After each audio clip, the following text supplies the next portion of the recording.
bienvenidos al Caldero con Andy. Hoy empezaremos una serie de programas en base a lo que son los exorcismos, posesiones y diferentes puntos de vista, y para ello tenemos hoy a dos grandes invitados y dos grandes conocedores de la materia: Julio Segura, quien es experto en teología y demonología, y Raúl Arias, quien nos va a aportar su punto de vista desde el punto psicológico y antropológico. Así que no se vayan, no se muevan de donde están.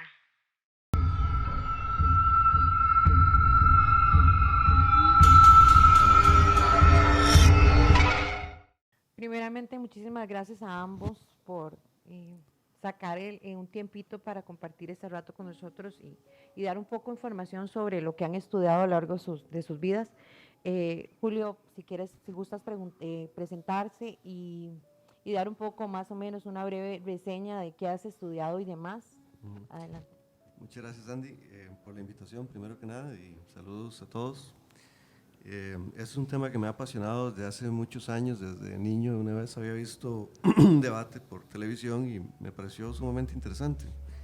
No es algo con lo que uno se relacione tanto, y también pues me hizo más fuerte aún la pasión de querer conocer sobre este tema al haber visto un caso de posesión una vez bastante fuerte, y pues eso hizo que fuera ahí por la vida, ¿verdad? Tratando de aprender, tratando de conocer gente maravillosa, y pues voluntariamente aprendiendo y llevando cursos de exorcistas, con una marióloga. Llevé un curso de mariología muy bonito, una persona muy sabia, muy respetable, y pues una vez más gracias por la invitación.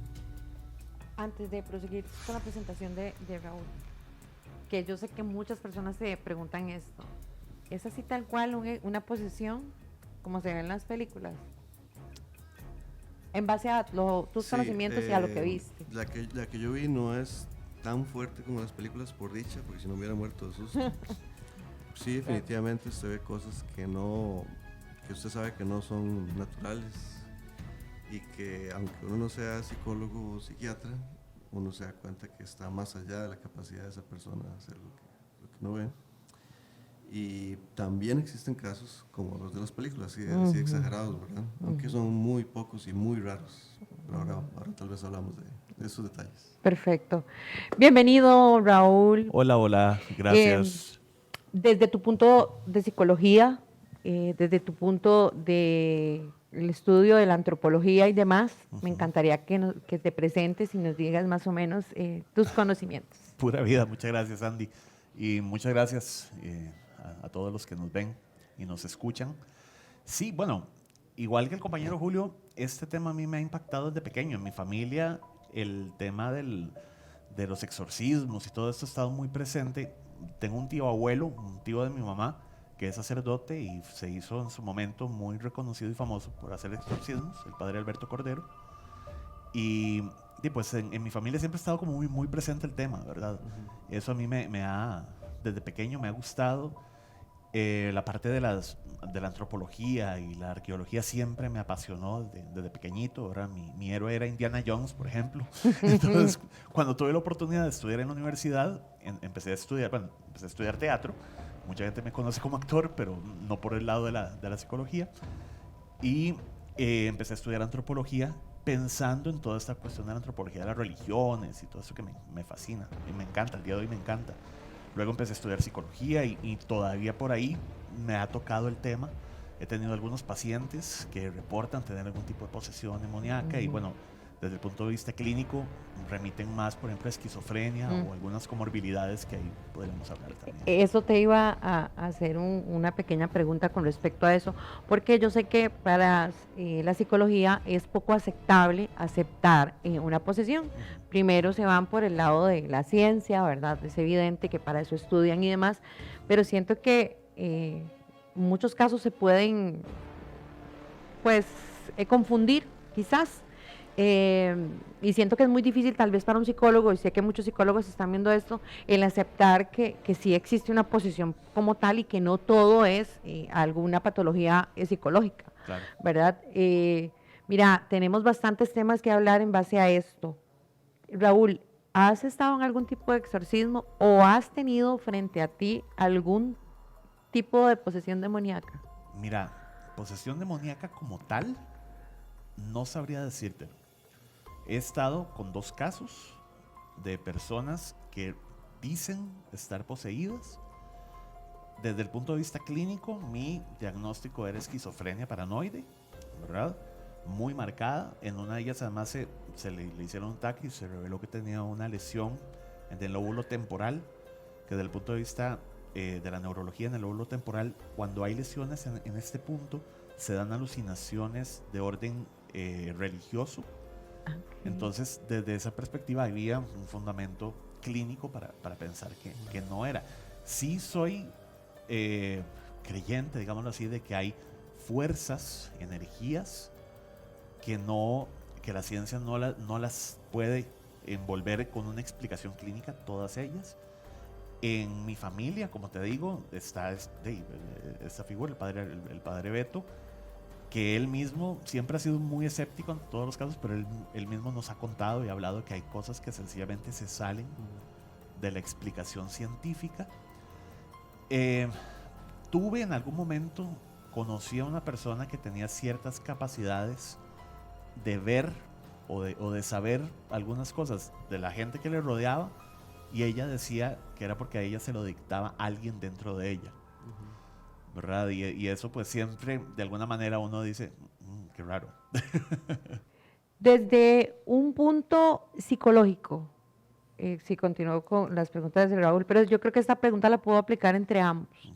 Si una persona está emocionalmente quebrantada, puede abrir una puerta a un demonio entrar. Ok, voy a dar mi explicación científica, psicológica. Ajá. Okay. Existe un trastorno de personalidad que se llama trastorno esquizoafectivo, que es una persona que remite síntomas de esquizofrenia, que para que haya esquizofrenia se necesitan síntomas positivos y negativos. Esto significa síntomas positivos, alucinaciones y delirios. Se llaman positivos porque le suman a la realidad de la persona algo. Y síntomas negativos, ¿verdad? Que son negativos porque le quitan habilidades a la persona, como por ejemplo la abulia, es la incapacidad de tener voluntad de algo, amnesia, ¿verdad? Es otro síntoma negativo, entre otros. Anedonia, la falta de deseo o de ganas de la vida, ¿verdad? En general. Esos son síntomas negativos. Cuando se tienen este conjunto, se puede hablar de una esquizofrenia. ¿Okay? Estos síntomas pueden aparecer a partir de un evento afectivo severo. Cuando una persona está emocionalmente quebrantada, como decís vos, o un evento traumático, ¿verdad? Okay. Pero que tiene una afectación en su vida emocional, puede ser la pérdida de un ser querido, puede ser un impacto hacia su propia integridad física, un caso de violación, por ejemplo. Se pueden generar este tipo este trastorno que se llama esquizoafectivo. Tiene la particularidad de que tiene una corta duración. La esquizofrenia aparece cerca de la adolescencia, sobre todo en hombres, muy importante, y va remitiéndose, nunca desaparece, pero empieza a bajar los síntomas hacia los 40 y tantos años. En el caso del trastorno esquizoafectivo va a tener una duración de unos meses o incluso años, pero va a ser límite, digamos, uno va a ver el inicio y el final del trastorno como tal. Ok, perfecto. Y Julio, desde tu punto de vista, ¿podría afectar una persona que está emocionalmente inestable, con depresión, alguna entidad demoníaca puede aprovecharse de esta persona? Sí, bueno, digamos, la posición de la iglesia, que yo tal vez hablo más del punto de vista cómo lo maneja la iglesia, ¿verdad?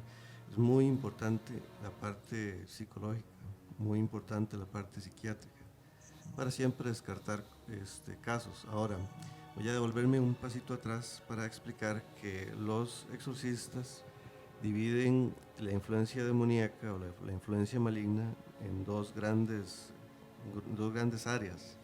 Una es el área ordinaria y la otra es el área extraordinaria. Y en el área extraordinaria hay también diferentes niveles. De todos esos niveles, la más extraña, la más poco común aunque no parezca, es la posesión. Mucha gente cree o piensa que cualquier cosa que le está sucediendo a veces puede ser un demonio, y eso es muy malsano. De hecho, hay gente que se obsesiona con eso y anda buscando solamente limpias y exorcismos por doquier, y eso no está bien. Pero eso no quiere decir que tal vez esa persona no tiene algún tipo de influencia maligna por alguna vulnerabilidad, porque sí se da esa interacción. Pero es muy importante entender que el ser humano lo podríamos considerar muy básicamente como si fuera cuerpo, alma o espíritu y mente. Y el ser humano tiene que cuidar las tres, tiene que cuidar las tres. Entonces, si yo descuido mi mente, si descuido mi salud mental, puedo crear vulnerabilidades donde se interactúa con fuerzas malignas porque te ven como una presa fácil. Es como imaginarse que hay una clase y en esa clase hay un chiquito que es, uno de los chiquitos, un bully. Es un chiquito que se aprovecha de los demás, los más débiles. Él busca quién es el más débil, a quién es el que puedo agarrar de pato, a quién es el que puedo molestar. Y de esa forma es que también el demonio, asumiendo que existen estas entidades malignas e inteligentes, se dan cuenta que vos tenés una vulnerabilidad. Pero a veces no necesariamente sanar esa vulnerabilidad es con un exorcismo, a veces es un método psicológico, un método psiquiátrico. Cuento un caso, un caso reciente que me tocó ver con Chris McKinnell, el nieto de Eddie y Lorraine Warren. Es un caso de un buen amigo, no vamos a decir nombres, ¿verdad? Pero el caso es que es un hombre que tenía problemas de ira, y él, cuando le daba ese problema de ira y lo combinaba con el alcohol, él sentía que algo se metía en él, ¿verdad? Y quería hacer mucho daño. Y no solamente eso, una vez ese algo se manifestó y de forma muy rara. Incluso les dijo a ellos: abran una Biblia en tal lado, yo soy ese que van a encontrar ahí. Ellos abrieron, encontraron un nombre de Leviatán, ¿verdad? Entonces, ya ahí uno ve una componente que podría ser un poco inexplicable, pero al final esta persona tiene que resolver otras cosas antes de siquiera meterse a resolver el problema de espiritual. Ok. Basándonos en la aprobación de una persona posesa en la Iglesia Católica, en bases primero a la psicología, ¿qué es lo que debe hacer o qué métodos puede recurrir la psicología para decir, no, esto ya no es normal? O todo tiene un límite psicológico. Ok, lo primero es determinar síntomas, ¿verdad? Cuando un paciente llega, ya sea a un consultorio de un psicólogo clínico o de un psiquiatra, lo primero es que se le hace una entrevista. En esta entrevista uno verifica antecedentes familiares, clínicos, sociales, económicos, etc. Todo esto va a influir en la vida emocional de la persona y luego empezar a determinar síntomas, ¿verdad? Si presenta alucinaciones, cómo son esas alucinaciones, en qué momento se dan, que haga una descripción de la alucinación. Si tiene delirios, que no es lo mismo, pero una alucinación es cuando hay una manifestación, cuando la persona oye algo o ve algo, que son las menos frecuentes, o siente algo. Hay alucinaciones sensoriales, ¿verdad? Táctiles. Pero un delirio es una sensación de algo que no está pasando. El delirio de persecución, que es el más común, la sensación de que me están persiguiendo, me quieren matar, me quieren perjudicar. O el delirio erótico, que es también muy común, ¿verdad? Es que todas o todos quieren conmigo, ¿verdad? Es sumamente común ese tipo de delirios. Si uno determina este rango de síntomas y están dentro de lo que uno dice, sí, claro, es normal, y se comprueban o se contrarresta con discurso socrático, que es una de las técnicas que usamos los psicólogos, empezar a confrontar, ¿verdad? En el discurso, mira, pero vos estás seguro de esto. Procesos de racionalización del pensamiento, y la persona llega a un punto donde llega la irracionalidad, se da cuenta de la irracionalidad y deja de tener o de remitir esos síntomas, o se da cuenta de que hay una irracionalidad ahí, podemos hablar de un caso clínico. Si hay un elemento muy fuerte, ¿verdad? No sé, que de pronto la persona tenga algún tipo de por ejemplo, cambios de voces, por ejemplo, que también puede haber una explicación clínica en eso. Hay otros... O la capacidad de fuerza también podría ser una Claro, explicación un rush de psicológica. adrenalina. Te pongo un ejemplo. A mí una vez me ocurrió, estábamos en un examen de teatro, yo estaba estudiando en la UCR en ese momento, y se necesitaba pasar un panel que se necesitaban 3 personas para moverlo. El panel se había caído y estaba a punto de caer encima a unas compañeras. Mi reacción fue agarrar, y yo solo agarré el panel y lo moví y lo hice sacado. ¿Verdad? Todo el mundo se quedó como, bueno, yo soy muy grande, pero tampoco como para levantar un panel ¿verdad? De ese tamaño. Después yo traté de levantarlo y no pude, necesité a 2 personas más para moverlo. Ese tipo de rush de adrenalina generan, ¿verdad? Fuerza excesiva, porque se necesita en ese momento. Hay ciertos trastornos que generan ese tipo de fuerza. De los famosos cambios de voces y todo esto, hay trastornos disociativos de la personalidad, ¿verdad? Que también hacen que la persona se divida, ¿verdad? Que eso sí que se divida en dos. Y cambia hasta la forma de hablar y caminar y actuar. Exacto, y demás. O incluso tiene otra, bueno, lo que llaman la, ¿verdad? Doble personalidad o triple personalidad, que durante mucho tiempo se ha debatido si existe el trastorno como tal.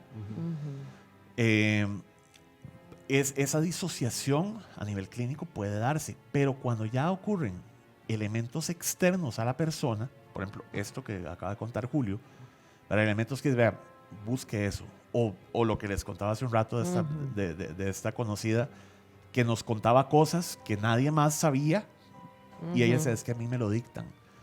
Ese tipo de elementos externos a la persona, y donde hay una prueba de que racionalmente no tiene una explicación, ya ahí hablamos de otro. O que llega a tu consulta y te diga, Raúl, yo sé que eres un pecador, eres esto y esto y esto, ahí sí es cierto que corre. Sí, bueno, en mi caso, no, porque bueno, yo tengo un sistema de creencias diferente donde a mí más bien me interesaría, pero mira, ¿por qué decís eso? ¿Cómo sabes eso? Contame. Porque más bien usted va a dialogar. Sí, Exacto. pero el punto que quiero llegar es que tienen que pasar muchos eventos y muchos análisis para que digan, sí, llamemos a un profesional. Y Claro. eso también depende mucho la estabilidad de la persona, porque durante el proceso de que la persona es posesa, ella va perdiendo fuerza, vitalidad, Claro. etcétera, etcétera. Hay algo que quería agregar. Muchas veces los psicólogos trabajamos de la mano con guías religiosos, ¿verdad? Yo no soy religioso, yo no soy una persona religiosa, pero mis pacientes muchas veces sí. Entonces, si ellos sienten que su trastorno, su problema tiene un origen espiritual o tiene o vincula desde una perspectiva espiritual, yo he trabajado a la mano con sacerdotes o con rabinos. Perfecto. Incluso una vez trabajé con un pastor evangélico, y se trabaja desde una perspectiva conjunta. Ahora se lleva la psicoterapia, se ve la parte clínica, pero la parte espiritual también se atiende desde otra parte. Me alegra mucho ese punto de vista porque siento que muchos psicólogos no aceptan, ¿verdad? Siempre hasta lo último, hasta lo que es científico, exámenes, etcétera, etcétera. Es que la ciencia caduca. O sea, la ciencia está en un punto donde vamos a ver, si el paciente necesita esa parte espiritual, uno no es la autoridad para mandar por encima del paciente. Es parte de, como decía Julio, es parte de la vida del paciente, la parte mental, física, pero también espiritual. Entonces uno debe respetar eso. Ok, Julio, abordando ya el tema de que, digamos, el paciente ya se consultó psicología y demás, y pues ya intuyen que el paciente tiene algún tipo de rasgo, algún demonio está haciendo ahí estragos. La iglesia tiene un proceso también para aceptar que la persona está siendo posesa. Sí. Ok. Aquí vamos a hacer una diferencia en que es una oración de liberación y que es un exorcismo. La iglesia tiene un proceso de aprobación para los exorcismos, porque con los exorcismos estamos hablando de algo mayor, algo muy fuerte. Para una oración de liberación no se ocupa aprobación, y lo pueden hacer laicos o lo pueden hacer también sacerdotes. Entonces, ¿por qué el exorcismo lleva? El exorcismo, recordemos que uno en general entiende exorcismo como sacar demonios, ¿verdad? Y en cierta forma así es, pero un exorcismo es un ritual específicamente católico.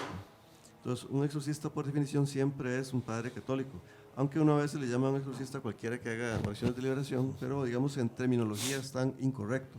Entonces, para que sepamos la diferencia entre un exorcismo y una oración de liberación. Exorcismo, entonces, es un ritual que lleva pasos específicos. tiene un libro, el ritual romano, donde él se rige. Entonces, como es un ritual, es como decir hacer misa. ¿Misa quién la hace? Un sacerdote. Sí, la puede O sea, ser alguien específico. Ajá. Exorcismo, ¿quién lo hace? ¿Verdad? Mi amigo Chris McKinley, él se describe a sí mismo como exorcista, pero por definición no es exactamente un exorcista. Es una persona que hace oraciones de liberación. Porque no está avalado por el Vaticano. No, es que tiene que ser un sacerdote ordenado, ¿verdad? Para poder ser exorcista. Ok. Tiene que ser un Y sacerdote tener la ordenado. avalación, o sea, ser avalado también por Sí. él. Entonces, ¿qué lleva a ese permiso?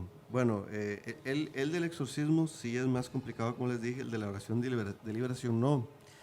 Al padre Fortea le preguntaban, pero usted no se pone a verificar si la persona tiene esto o lo otro. Él dice, bueno, es que para hacer una oración de liberación, si la persona siente que lo ocupa, ¿qué importa? ¿Qué importa si yo todavía no sé si es espiritual o no? Ella se va a sentir mejor.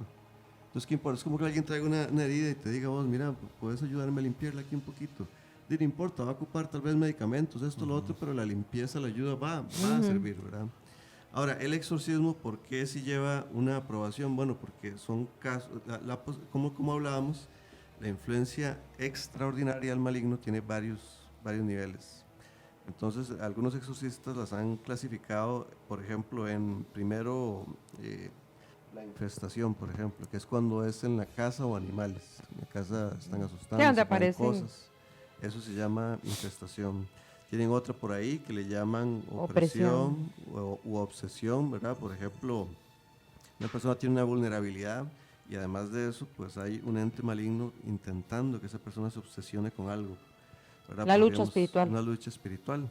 Entonces, este tipo de cosas no ocupan un exorcismo, pero tal vez sí ocupan que la persona, ¿verdad?, ayudarle con la vulnerabilidad y ayudarle con una oración de liberación, puede ser. Y en una de las entrevistas que le hacen al padre Fortea dice, no es necesario hacerle un exorcismo a la persona, pero Sí. sí a la casa. Sí, eso también puede ser exacto. Eso también. Ese es el Pero caso no de sería infestación. como exorcismo, sino como No, eso es liberación. exacto, una oración hay varios tipos de oraciones para eso, ¿verdad? Y se pueden usar incluso sacramentales y demás. Y también hay otro tipo de influencia maligna extraordinaria que se conoce como vejación, que es cuando una persona tiene una enfermedad, un mal, que incluso la lleva hasta silla de ruedas, ¿verdad? Y no hay forma de encontrar científicamente que tiene esa persona. Y de repente vos le haces una oración bien fuerte, se manifiesta un demonio y demás, y después esa persona sana. El caso que inspiró la película del demonio en Connecticut o algo así se llama la película, fue un caso que vio Chris y tiene, por ejemplo, un caso de estos de vejación muy, muy fuerte, un chiquito que tenía leucemia. Ya él era vulnerable, ¿verdad? Y además fue el primero que atacaron ahí los espíritus. Y cuando ya todo se hizo, ¿verdad?, él se le quitó esa enfermedad que se le había diagnosticado como esquizofrenia. Cuando me hablas de ese caso, recuerdo, no sé si estoy asociándolo mal, de la fotografía de una escalera donde está la mano del chiquito. Ese es otro caso, sí. Ah, Ese es el ok. de Amityville, que también es caso. También, sí, no muy- sé, lo muy asocié así interesante. como a Sí, eso, sí. ¿verdad? Al chiquito. Y entonces, perdón, para terminar con la posesión, ¿verdad? En la posesión es un caso muy extraño, no es lo que la gente piensa que es todo el mundo, ¿verdad? Es un caso muy, muy extraño, pero cuando se da es muy peligroso, porque estamos hablando de una entidad que toma posesión del cuerpo de la persona por ratos y que puede hacer daño y que le hace daño a la persona. Pero es el último paso, ¿verdad? A un demonio le cuesta mucho lograr llegar a ese punto, ¿verdad? Tiene que haber Ok. pasado la persona por muchas cosas y por muchas situaciones para llegar ahí. Entonces, pero cuando llega ahí, ¿verdad?, es urgente la ayuda que se ocupa de un exorcista. Y para llegar ahí se ocupa, pues, evidencia psicológica, psiquiátrica, el lado científico muy Médica, todo, importante, sí. y la evidencia paranormal, que digamos, mire, aquí hay estos elementos internos y externos, ¿verdad? Porque, por ejemplo, Raúl nos explicaba de un rush de adrenalina, pero, por ejemplo, un amigo mío, un hermano, cuando era niño, tuvo un caso de posesión por jugar Ouija con otros niños, y él me decía, es que vieras que él podía levantar un sillón con una mano, y yo le decía, ¿verdad? Uno siempre tiene que ser tiene que tener una sana, ¿cómo se dice? Una duda sana, sí. ¿verdad? Bueno, pero el sillón era muy grande, creo, y me explicaba él, no, es que entienda, lo teníamos en el suelo varias personas y él con una mano extendida, que uno no tiene nada de fuerza, agarraba una pata al sillón y lo levantaba. Y yo, si no, eso no, pero Claro. ya va más allá de la capacidad mecánica Claro. que la persona tiene, ¿verdad? Es parte de cualquier persona, ¿verdad? De cualquier experto profesional en el tema, ¿verdad? Sacar la raíz cuadrada científicamente de todos Hay que los tener puntos de un vista. sano escepticismo, porque si no uno ve diablos en todo lado. Exactamente. Sí. Otra cosa que yo te iba a decir, cuando tomas el tema de que es un proceso lento para que la persona sea posesa, siento que también es el medio de canalización o comunicación, porque si la persona le hacen brujería, Sí. es un proceso lento. Sí. Si la persona juega la ouija, si la persona hace abre un portal, siento que para cada uno de estos, ¿verdad? Hay mayor rapidez. O sea, si vos le decís abrir la puerta, pues adelante. Mientras que, más sin embargo, si vos no abrís esa ventanilla, es un poco más lento, ¿verdad? Estudiando al padre Fortea y al padre Amor, no sé cómo se pronuncia. Amor, sí. Amor. Amor tiene un contexto muy ambiguo, porque él dice que al demonio nada más tienen que dejarlo entrar y punto. O sea, y él escoge a una persona selecta. En alguno de los libros sí dice esa parte, que él nada más elige.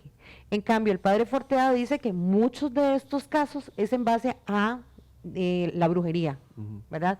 Pero ellos mismos también como que se contradicen. ¿Cuál es tu punto de vista? No, yo leí uno de los libros, he leído varios, del Padre Amor, ¿verdad? Él me parece un personaje muy, muy interesante, y a él en uno de los libros que le hacen esa pregunta, él pone unos 3 o 4 casos de por qué el demonio se le podría meter a una persona. Entre esos él menciona los maleficios, entre el otro es la voluntad de la persona, que la persona voluntariamente haya decidido hacer algo, qué sé yo, un pacto, la ouija, esto, lo otro. Y también menciona un caso muy curioso, y él dice, y a veces es porque Dios lo permite. Y son unos casos muy raros y a veces llevan una intención. Por ejemplo, el caso que inspiró la película del exorcismo de Emily Rose, que es uno de mis casos favoritos. Eso fue un caso que se cree que puede ser que hubo un maleficio, pero la muchacha, al final Dios eso lo permitió porque iba a llevar unas lecciones para las personas involucradas, incluso para quien quisiera interesarse en el caso. Entonces él sí explica esas razones, ¿verdad? Que puede ser por un maleficio, por brujería, que puede ser por la voluntad de la persona, o que puede ser porque simplemente Dios lo permitió. Okay.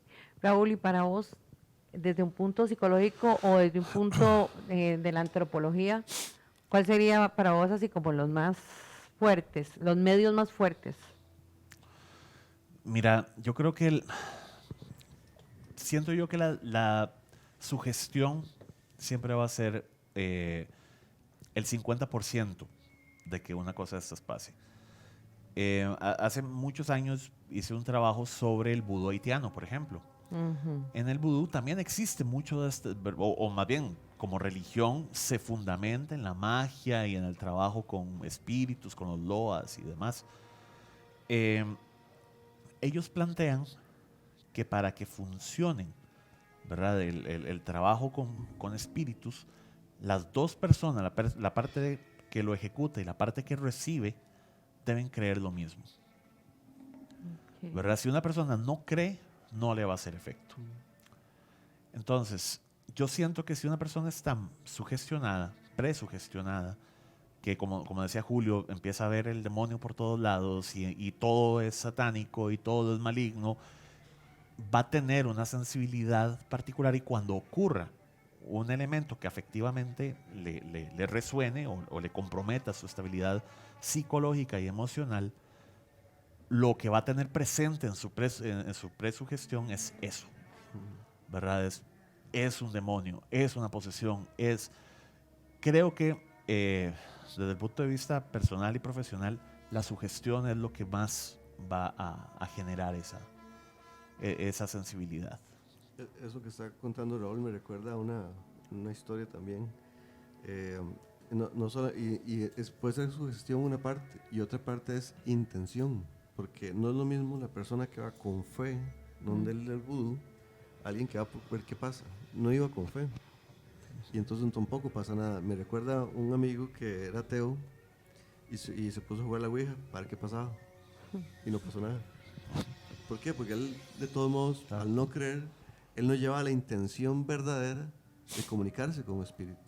Pero en cambio alguien que sí cree y sabe que tal vez está malo y va y hace la ouija, pero va con esa intención, mira, yo quiero ver si esto, si me comunico con un espíritu, tiene puesta su intención, su libre albedrío en eso, y entonces también pasan cosas.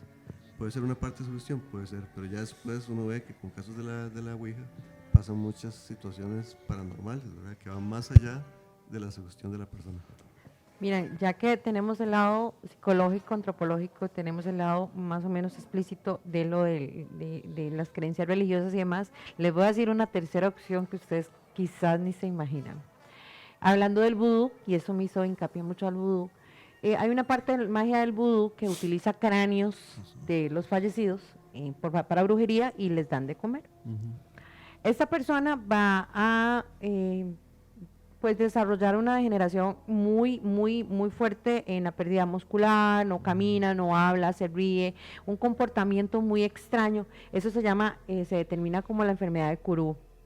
Y está muy asociada a una posesión, está muy asociada a una persona esquizofrénica o a una persona que tiene alguna patología psicológica que se desarrolla de un pronto a otro, y es algo bastante interesante porque no tenemos solo áreas médicas, sino, o sea, áreas psicológicas, ni antropológicas, o sea, todas, la médica también. Entonces es un tema.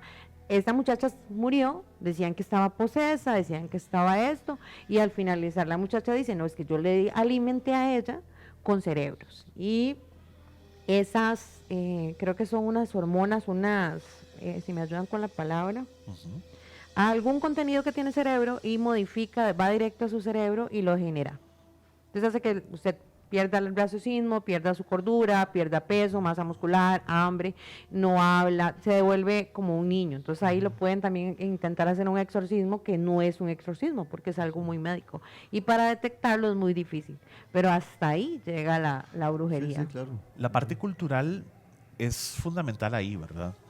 En este caso que vos estás comentando, por ejemplo, en el vudú, muchos de los supuestos embrujos y demás, en realidad son envenenamientos, ¿verdad? Y se le dice a la persona, vea, pero para que haga efecto tiene que chorrear esto en la comida de la persona. Y en realidad el efecto viene a partir del veneno que se le da, no porque hay una fuerza maligna trabajando ahí. Hay mucha fuerza científica, más que todo, más bien. Sí. Sí, claro, desde luego. Lo otro que tenemos que recordar es, en todas las religiones existen embusteros.